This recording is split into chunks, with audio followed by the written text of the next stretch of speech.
کہتا ہے کہ میرے بندو اس مہینے میں تم جتنا چاہو مجھ سے مانگو میں تمہیں عطا کروں گا۔ ایک روزہ دار جب روزہ رکھتا ہے افطاری کے وقت میں جب وہ انسان رب کی بارگاہ میں دعا مانگتا ہے تو اللہ تبارک و تعالیٰ دوسرے لوگوں کے دعاؤں کو سائڈ میں رکھ کے پہلے روزہ دار کی دعا کو قبول فرماتا ہے۔ اب یہ اللہ تبارک و تعالیٰ یہ نہیں دیکھتا ہے کہ یہ انسان 11 مہینہ نماز پڑھا یا نہیں پڑھا، میری عبادت کیا یا نہیں کیا، وہ نہیں دیکھتا، بلکہ یہ دیکھتا ہے کہ یہ انسان نے روزہ رکھا اور میرے پاس یہ انسان مجھ سے مانگ رہا ہے، تو اللہ تبارک و تعالیٰ سارے چیزوں کو بازو رکھ دیتا ہے، ہر کسی کی دعاؤں کو بازو رکھ دیتا اور سب سے پہلے روزہ دار کی دعا کو اللہ قبول فرماتا ہے۔ اب اس مہینے میں اللہ تبارک و تعالیٰ نے 3 اشرا بنایا، 10 کر کے 3 بنایا۔ اللہ تبارک و تعالیٰ اس مہینے میں خصوصی توجہ فرماتا ہے، کبھی جو ہے اللہ تبارک و تعالیٰ اپنے رحمتوں کا نزول فرماتا ہے، کبھی اللہ تبارک و تعالیٰ جہنم سے لوگوں کو آزاد فرماتا ہے، کبھی اللہ تبارک و تعالیٰ انسانوں کی مغفرت کرتا ہے۔ یعنی کہ اس مہینے میں ایک انسان کو آخرت کی زندگی میں جس کی آخرت کی زندگی میں، دنیا کی زندگی میں تو ہونا ہی ہونا، مگر مرنے کے بعد جو ایک انسان کو ہونا وہ اللہ تبارک و تعالیٰ وہ بھی عطا فرماتا ہے، جہنم سے آزادی۔ اس مہینے میں کوئی انسان کسی مرحوم کے لیے مغفرت کی دعا کرے، اگر وہ افطاری کے وقت میں دعا کرے، چاہے وہ کبھی بھی دعا کرے، تو اللہ تبارک و تعالیٰ اگر اس مرحوم کو جہنم میں اگر عذاب دے رہا ہے تو اللہ تبارک و تعالیٰ اس انسان کے دعا کرنے کی وجہ سے، رمضان کے مہینے میں دعا کرنے کی وجہ سے اس مرحوم کی مغفرت فرما دیتا ہے، اس مرحوم کی مغفرت فرما دیتا اور اسے جہنم سے نکال کے جنت عطا فرماتا ہے۔ اب وہ ہمارے پاس اللہ تبارک و تعالیٰ اختیار دیا کہ تم دعا کرو گے تمہیں دے دیں گے، نہیں کرو گے نہیں دیں گے۔ اب ہم جو آج کل جو دعائیں مانگتے ہیں یہ رسمن ہے، خالی دل سے دعا نہیں مانگتا کوئی بھی، رسمن دعا جب مانگی جاتی ہے تو اس کو جو ہے وہ دعا ویسے کہ ویسی رہ جاتی ہے۔ اس وجہ سے کہ اتنے سال رمضان کا گزر گیا، ہم انسان دعائیں مانگتے ہیں رب کے بارگاہ میں مگر وہ چیز ملتا نہیں ہے۔ رمضان کے مہینے میں دعا مانگتے ہیں، اور جو انسان دل سے، یعنی کہ دل سے مانگنے کا مطلب یہ کہ ایک انسان کے دل میں تڑپ پیدا ہو، ایک انسان کے دل میں تڑپ پیدا ہو کہ پروردگار مجھے یہ چیز ہونا تو ہونا، اور تو کسی بھی ذریعے سے مجھے یہ چیز عطا کر جو میرے لیے فائدہ مند ہے۔ وہ انسان آنسو بہاتا ہے، رب کے بارگاہ میں روتا ہے، اور وہ انسان جب دعا مانگتا ہے تو اللہ تبارک و تعالیٰ اپنے فرشتوں کو یہ فرماتا ہے کہ فرشتوں تم لوگ گواہ ہو جاؤ، یہ انسان مجھ سے یہ چیز 5 چیز مانگا ہے، میں اسے عطا کرتا ہوں اور اس انسان کے گناہوں کو بھی معاف فرماتا ہوں۔ مگر ہمارے پاس رب کی بارگاہ میں آنسو بہانے کے لیے وقت نہیں ہے، اللہ کے بارگاہ میں ہم آنسو بہاتے نہیں ہیں، اور دنیا کے لوگوں کے سامنے میں آنسو بہاتے پھرتے ہیں۔ جب ایک انسان دنیا کے لوگوں کے سامنے میں آنسو بہاتا پھرے گا اور رب کی بارگاہ میں نہیں پھرے گا، رب کی بارگاہ میں آنسو نہیں بہائے گا، تو اللہ تبارک و تعالیٰ اس انسان کو اس کے حال پہ چھوڑ دیتا ہے، اور دنیا میں وہ انسان تباہی اور بربادی میں ملوث ہو جاتا ہے۔ اللہ تبارک و تعالیٰ ہر انسان سے امتحان لیتا ہے، ہر انسان سے امتحان لیتا ہے کہ یہ انسان جس قدر ہے، جتنا اس کے اندر قابلیت ہے، اس کے حساب سے اس سے امتحان لیا جاتا ہے۔ اگر وہ انسان اللہ کے امتحان میں کامیاب ہو گیا تو وہ انسان دنیا اور آخرت دونوں جگہ کامیاب ہو جاتا ہے، اور اگر وہ انسان اللہ کے امتحان میں ناکام ہو گیا سمجھ لو وہ انسان فیل ہو گیا۔ تو اللہ تبارک و تعالیٰ انسان سے امتحان کیسے لے گا؟ بول کے تھوڑی نہ لیتا ہے کہ میں تمہارا امتحان لینے والا ہوں۔ اللہ تبارک و تعالیٰ نے رمضان کا مہینہ عطا کر دیا، رمضان کے مہینے میں روزہ رکھا، گرمی خوب زیادہ ہو رہی ہے، انسان کو پیاس کی شدت ہو رہی ہے، بھوک کی لگن ہو رہی ہے، اور وہ انسان بھوک اور پیاس کی جب شدت اسے تڑپائے ستائے تو اس وقت وہ انسان اپنے روزے کو بچا لے اور بھوک اور پیاس کی شدت کو برداشت کر لے تو سمجھ لو وہ انسان کامیاب ہو گیا۔ سمجھ لو وہ انسان کامیاب ہو گیا کہ وہ انسان نے روزہ مکمل کر لیا.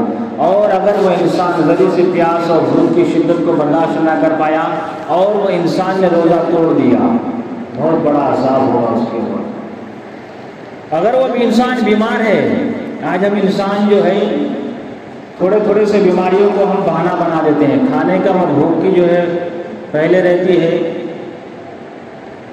ذرے تو تھوڑی سی بیماری ہوئی، ہمیں تکلیف ہوئی، ہم جو ہے بہانہ بنا دیتے ہیں.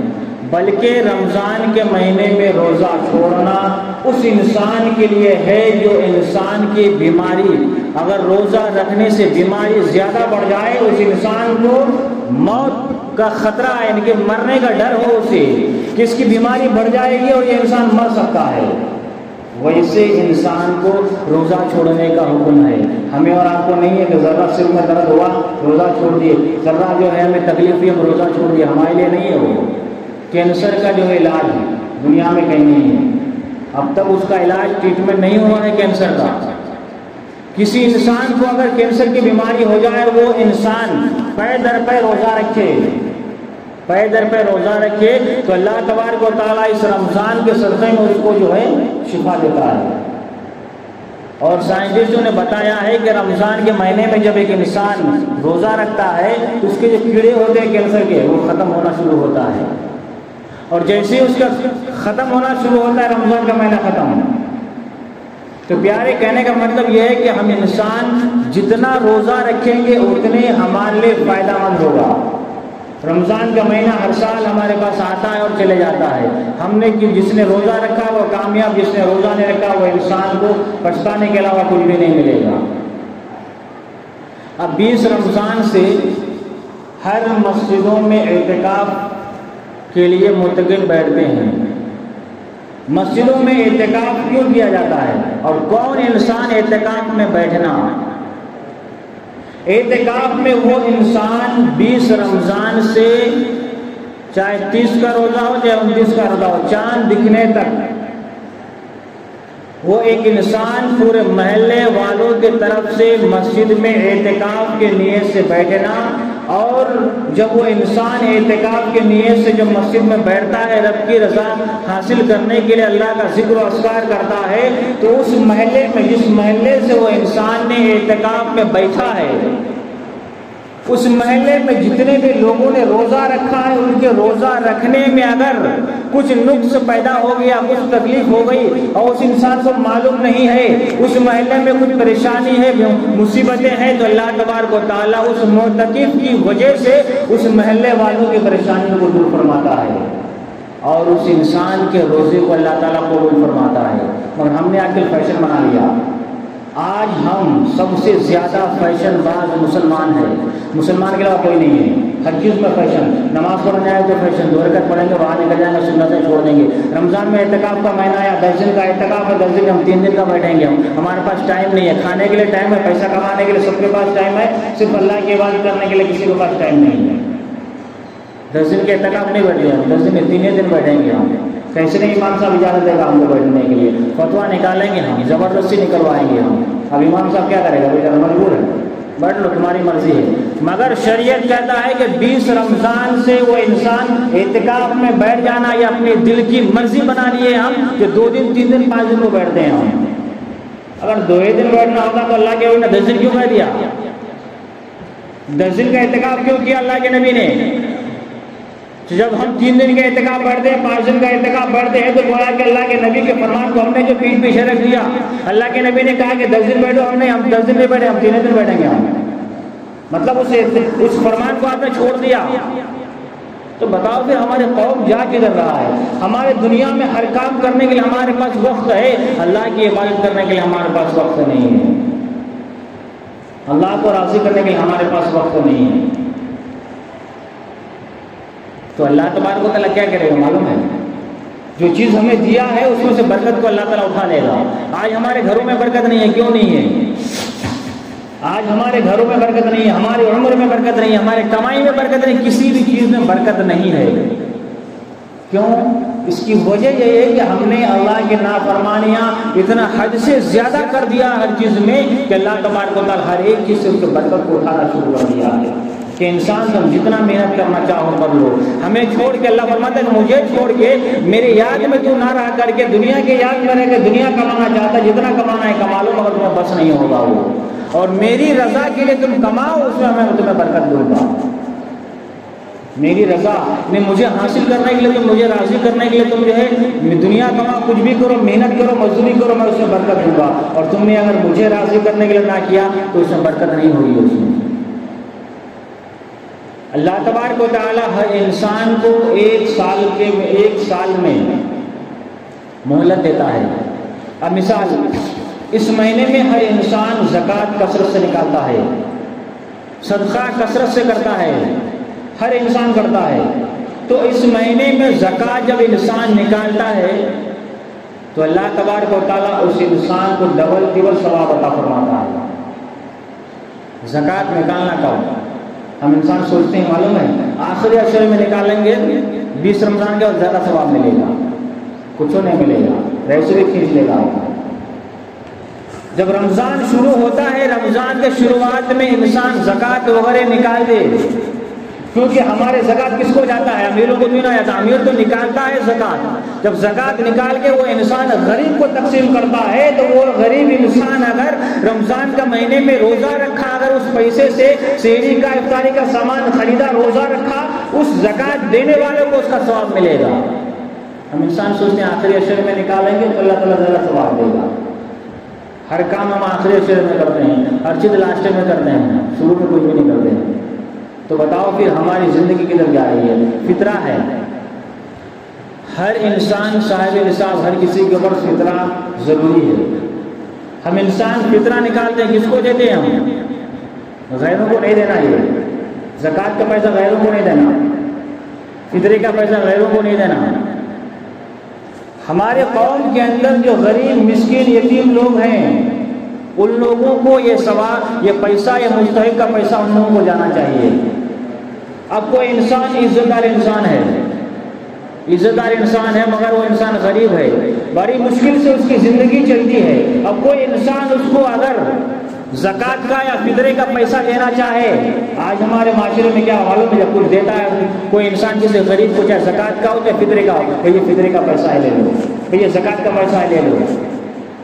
ہمیں اس لیے تو کہا گیا کہ اسلام کے بارے میں معلومات حاصل کرو۔ ہم تو معلومات ہمیں حاصل کرنے کا ہمارے ٹائم نہیں ہے، ہمیں اسلامی معلومات حاصل کرنے کا ٹائم نہیں ہے، پڑھنے کے لیے ٹائم نہیں ہے ہمیں، ہم کیسے پڑھیں گے؟ ہمارے پاس وقت نہیں ہے۔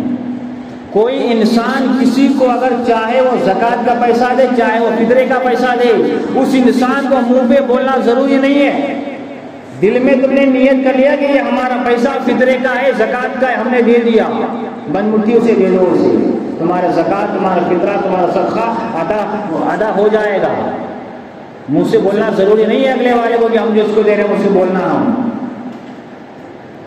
تو ہم انسان اس مہینے میں، چاہے وہ انسان بڑا ہو یا چھوٹا ہو، ہر کسی کے اوپر ضروری ہے کہ وہ انسان فطرہ نکالے، اور فطرہ جب نکالے عید تک، عید کی نماز پڑھنے سے پہلے وہ انسان زکوٰۃ، فطرہ، صدقہ جو بھی ہے ہر ایک چیز کو غریبوں میں تقسیم کر ڈالے، اور خصوصاً فطرے کا، زکوٰۃ کا پیسہ بعد میں بانٹ سکتے ہیں، کوئی حرج نہیں ہے، عید کے بعد بانٹ دو، 6 مہینے بعد بانٹو، آپ کی مرضی ہے وہ، مگر فطرے کا پیسہ عید کی نماز پڑھنے سے پہلے بانٹ دینا چاہیے، جیب میں نہیں رکھنا ہے۔ اب تھوڑے لوگ کیا کرتے ہیں، ہمارے پاس ٹائم نہیں تھا، ہم نے نکالا، بازو میں گھر میں باندھ کر کے رکھ دیا، اس کو بانٹ دیں گے، ادا نہیں ہوگا وہ، اتنا بھی ہمارے پاس وقت نہیں ہے کہ پیسہ ہم غریب کو بانٹ دیں۔ عید کی نماز پڑھنے سے پہلے فطرے کا پیسہ ہم غریبوں میں بانٹ دینا۔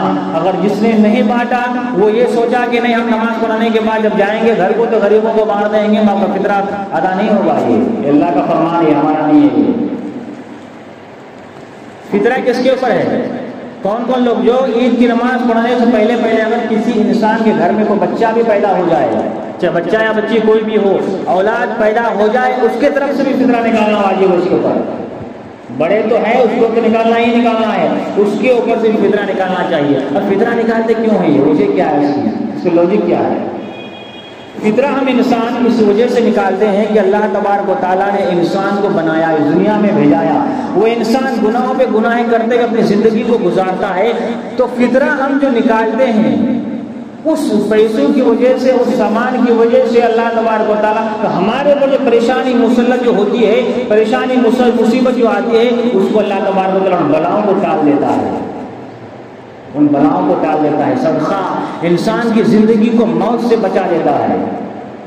صدقہ ایک ایسی چیز ہے۔ موسیٰ علیہ السلام کے زمانے میں ایک انسان جو ہے بہت امیر تھا، بہت پیسہ والا تھا۔ اس وقت موسیٰ علیہ السلام کے زمانے میں اس سے بڑا پیسہ والا کوئی نہیں تھا، اتنا دولت اس کے پاس۔ موسیٰ علیہ السلام کے زمانے میں سامنے سے جا رہے ہیں، ملک الموت آیا، موسیٰ علیہ السلام کو بولا کہ موسیٰ علیہ السلام دیکھو یہ انسان جو نا فلاں دن مرنے والا ہے۔ کیا بولا؟ فلاں دن مرنے والا ہے۔ تو جو موسیٰ علیہ السلام اپنے دوستوں سے، لوگوں سے کہے کہ یہ فلاں انسان جو رستے سے جا رہا ہے، یہ انسان فلاں وقت فلاں دن مر جائے گا۔ بولے کیسے معلوم؟ بولے ملک الموت بولا، اس کا نام اس کے پاس آ گیا، ملک الموت کے پاس۔ اب اس موسیٰ علیہ السلام کے محفل میں ایک انسان، اس کا دوست بیٹھا ہوا تھا۔ اب جیسے موسیٰ علیہ السلام کی محفل ختم ہوئی، وہ انسان بھاگتا ہوا دوست کے پاس گیا۔ بھائی دوست کو کہا دیکھو بھائی تم کو جو کرنا ہے کر لو، تو فلاں دن مرنے والا ہے۔ بولے کیوں؟ بولے موسیٰ علیہ السلام اللہ کا پیغمبر، اس نے کہا ہے۔ اور جب وہ انسان اپنے دوست کو بتا کہ موسیٰ علیہ السلام نے کہا تو مرنے والا ہے، اب وہ انسان بھی پریشان ہو گیا کہ وہ پیغمبر اللہ کے نبی ہیں اور انہوں نے کہا ہے تو بالکل مجھے موت آنی ہے۔ اب وہ انسان نے کیا کیا کہ بھائی میں تو مر جاؤں گا، قبر میں کون یہ سب دولت سامان گھر لے کے کون جائے گا، یہ جتنی ساری دولتیں ہیں ہمارے پاس۔ وہ انسان کیا کیا پورے شہر میں اعلان کر دیا کہ موسیٰ علیہ السلام جو وقت بتایا اس سے پہلے پورے شہر کے لوگوں کو، غریب غربا مسکین جتنے ہیں سب کو بلا لیا وہ، اور سب کو بلانے کے بعد اپنے گھر میں جتنی دولت سونا چاندی رکھا ہوا تھا دروازہ کھول دیا وہ، اور پورے سامان کو روڈ پہ لا کے رکھ دیا، اور کہا کہ جس انسان کو جتنے سامان کی ضرورت ہے اس میں سے لے کے جاؤ۔ ہم اپنے ہاتھ سے اٹھا کے نہیں دیں گے تمہیں کہ تمہیں اتنا چاہیے، تمہیں اتنا دیتا ہوں میں، تمہیں جتنی ضرورت ہے اتنا لے کے جاؤ تم۔ پورے شہر کے لوگ آئے، لوٹ لیے پورا اس کا، جس کو جو چیز کی ضرورت تھی لے لیا، کوئی سامان لے گیا، کوئی پیسہ لے گیا، کوئی چاول دال جو بھی تھا ہر انسان لیتے ہوئے گیا۔ پوری دولت ختم ہو گئی اس کی بانٹ کے، پوری اپنی زندگی کی کمائی دولت کو وہ انسان غریبوں میں بانٹ دیا، تقسیم کر دیا۔ اور اس میں ایک بچہ یتیم تھا جس کے ماں باپ نہیں تھے، بھوکا پیاسا تھا۔ وہ انسان جب جو ہے اس کی دولت، اس کے سامان کو لے کے کاندھے پہ لیا اور جاتے جاتے رب کے بارگاہ میں کہتا ہے کہ پروردگار عالم نے، یہ انسان نے اپنے دولت کو ہم غریبوں میں تقسیم کر دیا ہے، تو اس کی عمر کو بڑھا دیتے، اس کی عمر کو لمبی کر دیا۔ تو اللہ تبارک و تعالیٰ نے جو موت موسیٰ علیہ السلام کے ذریعے سے فرمان بھیجایا کہ تمہاری موت فلاں دن ہے، وہ دن آیا۔ اب اس کا دوست بے چین ہے بیچارہ کہ میرا فلاں دوست مرنے والا ہے۔ رات میں کھایا پیا سو گیا، صبح میں اب اس کو رات میں مر جانا تھا، صبح میں وہ انسان دروازے پہ آئے، دیکھے جسے ہمارا دوست مر گیا ہوگا کیا حال میں ہے، آگے دیکھا تو دروازہ کھولا، اس کا دوست ہی دروازہ کھولا، دروازہ میں رسل دیا تو ان پریشان کہ موسیٰ علیہ السلام نے کہا کہ تم مرنے والا، تم مرا کیوں نہیں؟ پھر آج رات کو مرنے والا تھا، دروازہ تو کھول رہا ہے، تجھے نہیں مرا؟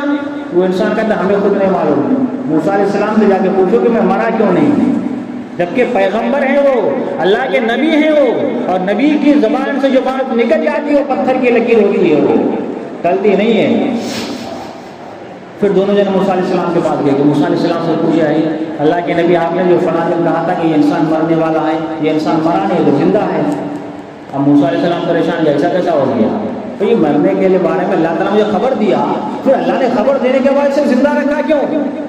اب موسیٰ علیہ السلام رب کے بارگاہ میں پوچھے پروردگار عالم میں فلاں نام کا انسان مرنے والا تھا، اس دن میں نے اسے کہہ دیا مگر یہ انسان زندہ ہے، مرا نہیں ہے۔ تو اللہ کی طرف سے آواز آئی کہ موسیٰ جب تو نے اس انسان کو موت کی خبر دیا کہ یہ انسان مرنے والا ہے، تو یہ انسان نے اپنے دولت کو غریبوں میں بانٹ دیا، یتیموں میں تقسیم کر دیا، اور اس میں سے ایک یتیم بچہ اس کی دولت کاندھے پہ لے کر کے میرے بارگاہ میں دعا کیا کہ پروردگار عالم میں اس کا پیسہ لے کے جا رہا ہوں، اس کے سامان لے کے جا رہا ہوں، اس کی عمر کو لمبی کر ڈال، اس کی عمر کو دراز کر ڈال، اس کی عمر بڑھا دے۔ تو میں نے اس یتیم بچے کے دعا کو قبول کیا، موت کو ٹال دیا، اس کی عمر بڑھا دیا میں نے۔ صدقہ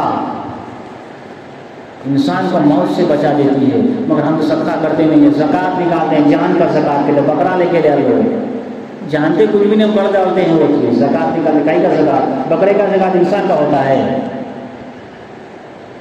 مگر ہم انسان کیا کرتے ہیں؟ دوسرے جو بولا ہم اس کو کر ڈالتے ہیں، حقیقت کیا ہے اس کو نہیں کرتے ہیں۔ صدقہ نکالا کرو، صدقہ اپنے جان کا صدقہ، اپنے اولادوں کا صدقہ، اپنے دولت سے جو اس کا صدقہ نکال کے غریبوں میں بانٹو۔ یہ رمضان مبارک کا مہینہ ہے، یار اس مہینے میں ہم انسان جتنا رب کی بارگاہ میں جو ہے